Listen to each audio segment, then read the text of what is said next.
Rosie O'Donnell has now opened the door to something no one expected her to say out loud. The question is no longer just why Ellen ended her show. The real question is whether she stepped away from the spotlight because something much darker was happening behind the scenes. Once you start looking closely at the timeline, things stop feeling strange and start feeling deeply unsettling. In the months after Ellen's show ended, a series of disturbing events surrounding people close to her only fueled more suspicion. And since then, one question has continued to grow louder. Will we ever know the full truth about Ellen's story? I have an understanding of the cycle of show business and kind of what happens in people's careers and when enough is enough. And oftentimes people don't know that. I think I have a good balance of both in my life, of the importance of both. And it's hard to maintain. It's hard to do, especially when you're doing a show like that. But I don't think it was the be kind thing that got her. I think that's simplification, but it was a lot of things and it was complicated, and I'm glad that she's going to be finished and she can get some time to herself to just, it's a huge kind of strange thing to be on a show like that and have all that attention on you. And she had it for like 19 years. So Rosie O'Donnell and Ellen were once incredibly close. So close that Ellen openly discussed her identity on Rosie's show back in 1996. But today, they barely speak. Now, Rosie is slowly shedding light on what really happened between them, and those details may explain why Ellen suddenly pulled away from public life. Ellen's show ran for more than 20 years, yet surprisingly, Rosie was never part of it. Then, in 2022, everything changed. Allegations about a toxic workplace shattered the image Ellen had spent years building. The show ended, and what followed only made people ask even more questions. Ellen DeGeneres is speaking out about reports of workplace mistreatment in a letter to her staff. The talk show host shared her initial reaction to the allegations from current and former employees and revealed what actions are being taken to improve company culture. Ellen said she was disappointed to learn about the claims in a recent BuzzFeed article, citing the show's enormous growth over the years and her increased reliance on people to do their jobs as they knew I'd want them done. She went on to acknowledge that clearly some didn't. I don't think you achieve anything by bullying people. In a statement to ET, Warner Brothers, the studio behind Ellen's show, claims they have interviewed dozens of current and former employees in the wake of these allegations. They say that during their investigation, it was revealed that there were some deficiencies related to the show's day-to-day management. And that moving forward, the studio and Ellen are committed to creating a workplace based on respect and inclusion. I stay grateful and I try to stay humble, and I think that I pay attention to what is important and what is real. These misconduct allegations stem from a BuzzFeed article that was published last week, which included anonymous accounts from a dozen former and one current employee. 2 months after The Ellen Show ended, Stephen Twitch Boss, executive producer of The Ellen Show, committed suicide and left a note. Several investigative journalists have said that in this note, Stephen pointed at Ellen as being the cause of his death. Even Stephen's wife said that he was incredibly stressed about something that happened on the show, and that stress is what caused him to take such a horrifying step. We're learning more tonight about the tragic side of Stephen Twitch Boss and the detailed steps he took to hide his plans. TMZ is reporting when Twitch left his home the day before he took an Uber to a motel about a mile away. At the motel, he switched his phone to airplane mode so no one could reach him. The motel manager says he checked in under his own name and never left his room. We also now know that Twitch left a suicide note. Details have not been made public, but TMZ reports the note alluded to challenges Twitch had faced in the past. Entertainer Tyler Perry knows firsthand what that is like.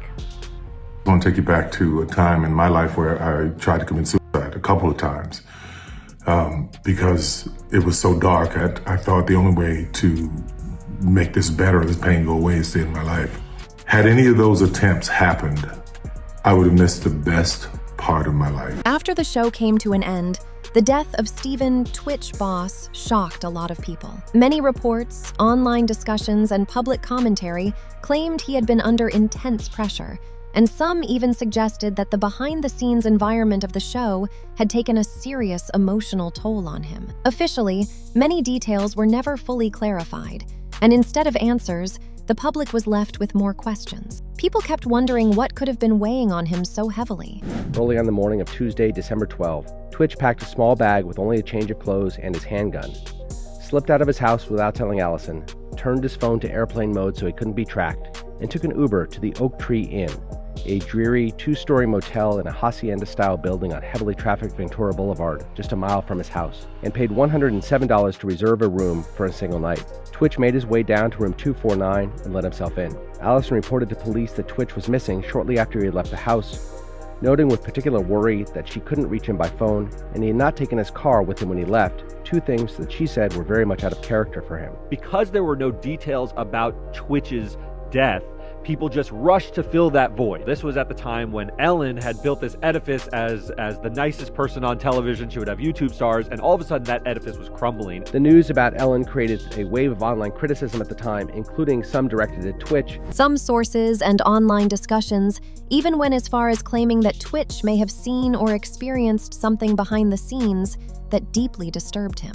At the same time, others speculated that Ellen was desperate to repair her public image, and that support from someone as trusted as Twitch would have been extremely valuable to her. Fans believed in Twitch, and that is exactly why theories spread online suggesting he may have been pressured to defend Ellen publicly. None of this was ever confirmed as fact, but it certainly didn't make the suspicion disappear. If anything, it only made the doubts grow stronger. About Hollywood managers who manage kids, it's a racket, man. Did you hear that kid from They're Strange... just grooming these kids, dude. That These kid grooming from them Strange Things? to suck dick. Stranger Things. Yeah. He just left his manager, and they're alleging sex abuse. They just left their agent. See if you can find that. Owen Benjamin. The curly-haired kid. Oh, yeah. And he's Owen in Benjamin it too. just put it on his Instagram today because Owen has been taking a lot of heat online because he said that a 3-year-old kid shouldn't be f***ing transgender, and people giving him a hard time saying he's a bigot. Like, are you out of your f***ing mind?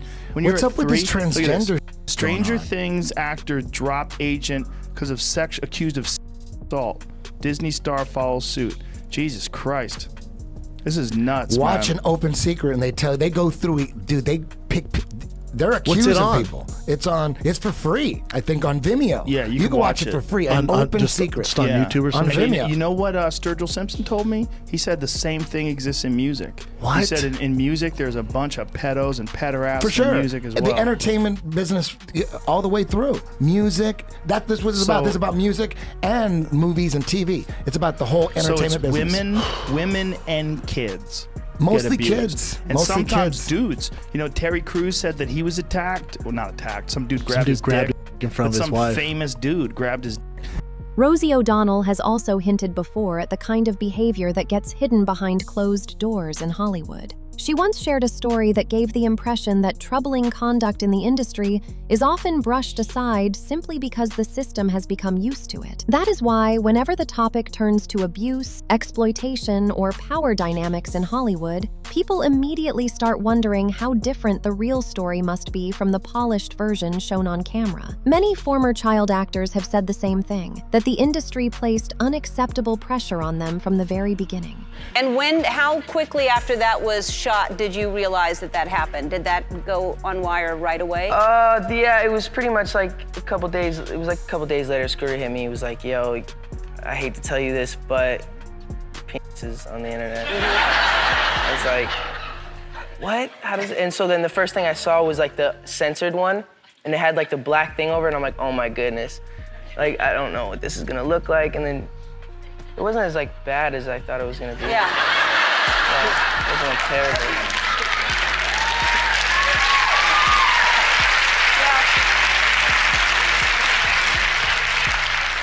I'm no expert, but I heard that it was good.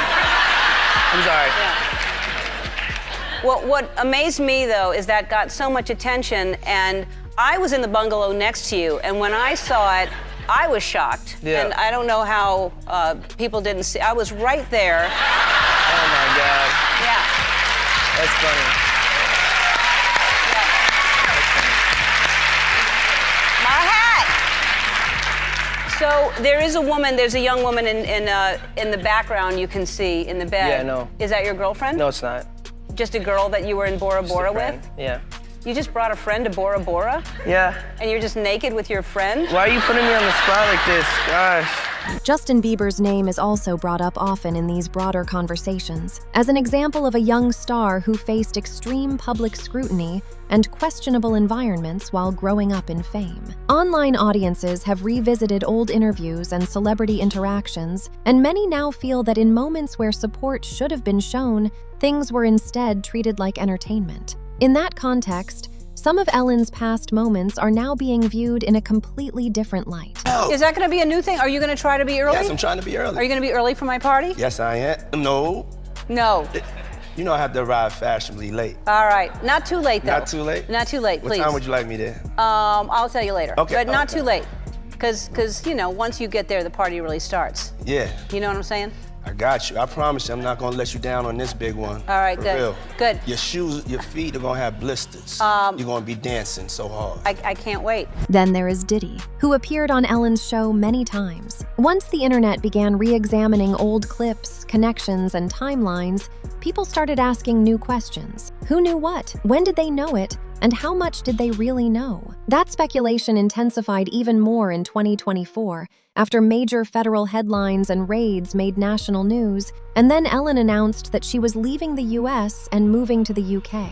Maybe it was simply a personal decision, but the timing absolutely made people stop and think. In their mind. She sounded so sincere, didn't she? Very sincere. Virtually choke on her words. But the best one for me is Ellen DeGeneres, who is, by the way, a very nasty person. I've had dealings with her in Australia. Could I tell you some stories about that cow?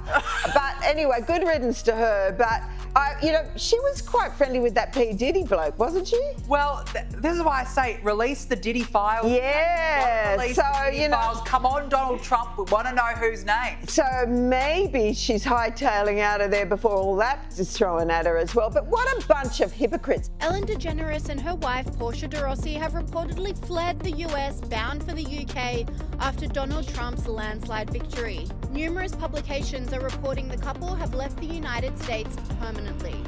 There are also reports the couple have put their Montecito mansion on the market.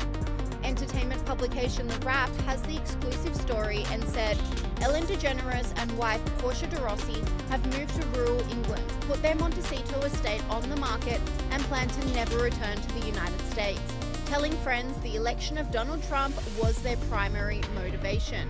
Ellen DeGeneres has been a vocal Trump critic, so the move doesn't come as a surprise to most. Moving to the UK by itself is not necessarily suspicious, but when you place that move alongside the timing, Ellen's withdrawal from public life, and the way she suddenly became much more low profile, the whole situation starts to feel a lot more intriguing. And when news of a possible comeback surfaced, people naturally went back and reopened the entire timeline all over again. Was all of this just coincidence, or was there something more behind it? Okay, let's talk about this facial that you're obsessed with.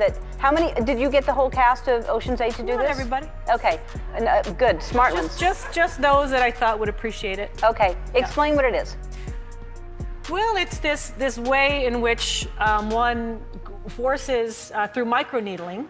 It's like a little roller with these, some of you, I think many of you know it, and it pushes through the skin and ruptures the collagen and then boosts it. You look like a burn victim for a day, but then it pushes the What are you pushing into the skin, Sandra? Sarah? Carrie? What are you pushing into the skin? Well, you push in whatever the facialist would like to insert into your pores. But what is it? It is an extraction from a piece of skin that came from a young person far, far away, and they somehow figured out how to extract. It's foreskin from a Korean baby. Over the years, Ellen has also been tied to a number of bizarre and extreme online theories. Some critics pointed to her changing appearance, old clips, and celebrity culture's obsession with youth, then built sensational claims around them. Much of it remains unverified, but that is exactly how the internet works. One clip, one quote, one strange expression, and suddenly people begin constructing an entire narrative on their own. Ellen's name has repeatedly become part of that rumor machine. Symbolism will be their downfall. Or is it just art? And let me be the first to tell you, it's all connected. I mean, if you know, you know. But first, let's go back to that video of Ellen DeGeneres. When the camera turns, you can see the inside of her house. Now, see that picture right there? Well, if you pause it and look it up, it says evil thoughts with revenge right next to it. Here's another picture of Ellen in her house, and this is the picture behind her. Now, the thing I'm curious about is the letters on top of the picture. These look oddly similar to the letters Marina Abramovich writes out when she does spirit cooking. Remember the beginning of the video? It's all connected. And that person that was in all red is Lady Gaga, and she went to Marina Abramovich many times for teaching. But let's continue. This is another picture of Ellen in her home. She's cutting her mother's hair, but what is that picture above her head? Look at it. Oh, well, you know where that is too, right? It's a similar image to that, right? No. I know Jamie does. What is it? It's on the set of a famous talk show that's now not on anymore. Oh, Ellen? Was that Ellen? Yeah. Really? Just look at the temple and then look at the... Let me see Ellen's background. What? In the same way, Ellen has also been linked to other controversial online theories, including speculation connected to Epstein and claims about strange symbolism in her visuals. Some viewers began analyzing everything from her set design to old videos, looking for hidden meaning in every detail. During the lockdown period in 2020, some of her styling choices and visual moments were also described as strange. And as usual, the internet took that and ran with it. The real issue is not whether every theory is true. The real issue is why so many suspicions kept building around the same celebrity in the first place. It's so weird when you see, like, a lot of people saying that someone who seems so nice is not nice at all. She doesn't seem nice, but that people have a very poor judge of character. She doesn't seem nice. It seems forced. People that are like that all the time, she doesn't seem nice. It's very forced. And whatever, you're allowed to be a bitch, right? You're allowed to be a bitch. You're allowed to be nasty to people. You're accomplished. You're a comedian. You did the whole thing. What you're not allowed to do is have a Guantanamo Bay situation in the backstage of your show where everybody's walking around afraid for their life, and it's like Abu Ghraib where they're hooked up to wires and they dogs have like around them. Yeah, she's got dogs and hoods. If an intern's late, they have a hood on. I don't support that. That's just me. Yeah, I'm with you. I thought of you when Ellen DeGeneres went through her thing, and she goes, "My advice to everybody is, if you're going to be known as something, being known as the be kind lady is probably going to bite you in the ass." And I wondered what that whole queen of nice. Yeah, I that remember did bite me thinking, in the ass. Yeah. Did you think it bit you in the ass? I wasn't aware of that. But Not in the way that Ellen's talking about, I think. But, I said the day it came out, look at this, the queen of nice. In a couple of years, it's going to be the queen of lice, the queen of fried rice, the queen of we don't like her anymore. Ellen's public image was carefully built for years. Funny, kind, relatable, safe. But the moment former employees and insiders began painting a very different picture, audience trust started to collapse. Commentators like Joe Rogan had even said years earlier that Ellen's on-camera persona felt forced to them, as if it wasn't natural but performed. And Rosie O'Donnell was one of the earliest voices to hint that behind the polished image, there may have been something very different. There is an arrogance that some stars had, like particularly in the 90s. When I first came to Hollywood, and this is like really evident for me because I was not a star, but I was on a television show. So I got to be around a lot of stars. And there was a way that some of them would treat you. They would let you know that you are subhuman. You are below them. They would communicate with you in the most disrespectful and dismissive ways, like weird, like mousy guys that I could kill, like instantly, and they would just be rude to you in a really weird way because they had power. And then when an executive would come over, they would turn on the charm. They'd be smiling and laughing, and then you would talk to them at the craft service, and they would dismiss you in the shittiest ways. I encountered a bunch of that. Yeah. It was commonplace. And it was, I think, a thing that they aspired to. And maybe that is the darkest pattern in Hollywood. Many celebrities appear warm, charming, and genuine in front of the camera, while insiders sometimes describe the exact opposite experience. Joe Rogan has talked about that elite culture too, a world where power and status can disconnect people so completely that everyone else starts to seem beneath them. Once audiences notice that contrast, they do not just lose trust in one celebrity, they begin losing trust in the entire system. I couldn't believe it. Why did she say that? I don't know, because I have photos of her holding my newborn babies. I knew her for 30 years. Like, I don't know Rosie, we're not friends. It was so upsetting to me that I had t-shirts made. I don't know Rosie, we're not friends, and I gave them out to my staff. Because it was very painful. And, you know, we've never sort of gotten over it. Did she ever reach out to you to explain it or what her thinking was, or?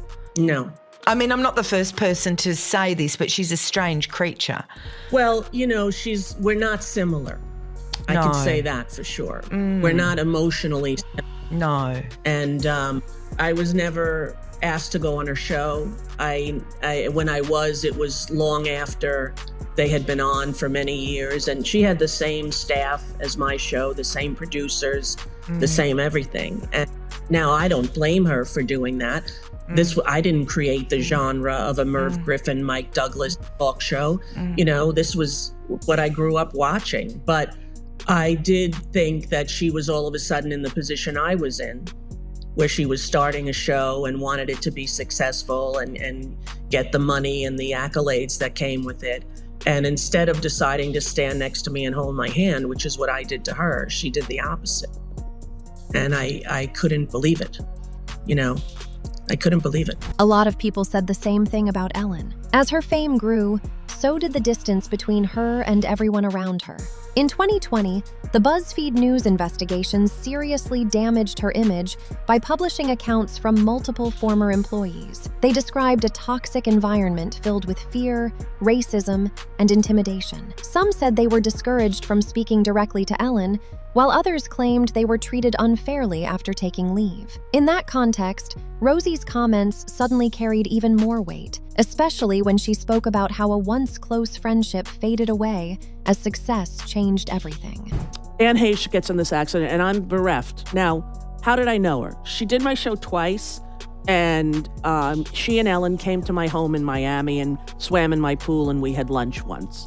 So Right. I knew her, you know, not really well, but in the celebrity vernacular, and that she was with Ellen for a while, and then how her career suffered, and her book, Call Me Crazy. There was a horribly, horribly tragic child abuse in that family, and I've always sort of felt sorry for her. So when she's dying, when that all happens, I'm legitimately bereft in a way that maybe surprised me. I'd wake up in the morning and think, oh my God, something's wrong. Oh, Anne Heche is in a coma. Like, it was obsessive to me. So she died tragically. In May 2002, the Ellen DeGeneres show was canceled, and then 2 months later, Anne Heche, Ellen's ex-girlfriend, was in a really bad car accident where she flew her Mini Cooper into someone's house and it caught fire. And what has never sat right with me is the cross comparison between the coroner's report and the actual aerial footage. The coroner's report says that she was unconscious until her death, after just from smoke inhalation and from being brain dead from the fumes in her brain. But if you look at the footage, she sits straight up, and that takes a conscious effort, I feel, but I'm not a scientist. I mean, I'm not a doctor. But the other thing is her other host, her co-host Twitch, died 4 months after that. And I just think that that's a suspicious amount of like close people around you dying in weird ways. The most shocking speculation of all centered around Anne Heche. Anne, Ellen's ex, became the focus of many online theories after her death. Some people even claimed that Anne had been working on a project that might have exposed uncomfortable truths about Ellen. Those claims were never independently confirmed, but the timing still disturbed a lot of people. First, the show ended. Then, not long after, Twitch was gone. Then Anne, too. For many people, that sequence alone was enough to raise serious questions. Don't let your kids be around weird agents and take them to auditions. No, Don't let your kids get into acting. Do not let your kids get into Has that. it ever worked out? Well, you know, the other thing is, like, look at what happened with that Sandusky guy. That guy was taking care of kids. Like, his whole thing was like, hey, I do charitable work with children. You know, I do charitable work and I take care of these kids. Yeah, I'm just all about helping kids. It's all about helping kids. They're our future. If you're an actress and you worked with Harvey Weinstein, you never tried to get hit on you? Like, what is You wrong ugly. with me? Well, Am I you fat? ugly. Yeah, you ugly. What is wrong with my face? They're really going after him. That seems weird. It doesn't seem weird, dude. Look at Hell all the yeah, they're people. going after that him. guy's entire business. Here's the thing. He's one of many. There's got to be like a bunch of people that ran their business that way. But Weinstein, they say, like, in Hollywood, like, my agent's like, oh no, yeah, it's about time he got caught. I'm like, what the f? Everyone knew this? Dude, like, they had everyone it- knew. Did you see Everyone his knew. contract? It was in his contract. The way he had his contract set up was like they had a certain amount of money that he would have to pay if he had a claim against him. It was like, It was a thing for him. yes, like he had so many claims. That's like first offense was $100,000, second offense Oh was my God. $250,000, third offense was $750,000, fourth offense What was do $1 you mean? million. He had it written into his contract, What with contract? Miramax. His contract with the Weinstein Company, like He it's like, owned Miramax, right? I don't know. Explain that contract. Like he'd have to pay $100,000. Yes. Okay, they're protecting themselves. Oh, when they from sign harassment. When they sign him, they go, okay, the first time you with one of these girls, it's gonna be $100,000. Yes. Second time, it's See, 200. It's not Holy just. Yes, I mean it was. That's so how big of a problem it yes, it was such a huge. It was so known of what he would do, and look, even Quentin Tarantino said that he did it to his ex-girlfriend. Maybe we will never know the exact truth about what Ellen was really connected to and what she was not. But one thing many observers keep saying is this. If you look at Hollywood's bigger pattern, this story does not feel like it is only about one celebrity. Joe Rogan and others have spent years talking about abuse of power and predatory behavior in the entertainment industry. And when major scandals involving big names later exploded into public view, many people looked back and said the warning signs had been there all along. Now here is the real question. Was Ellen the only one, or just one example? How many others are hiding behind the exact same carefully crafted, nice image? According to Joe Rogan, the problem is not just individual people, it is the system itself. And if you made it this far, then you already understand that this story goes much deeper than the version the media usually shows. So make sure you subscribe, because in the next video, we are breaking down another case that is even more disturbing than this one. And trust me, you do not want to miss it.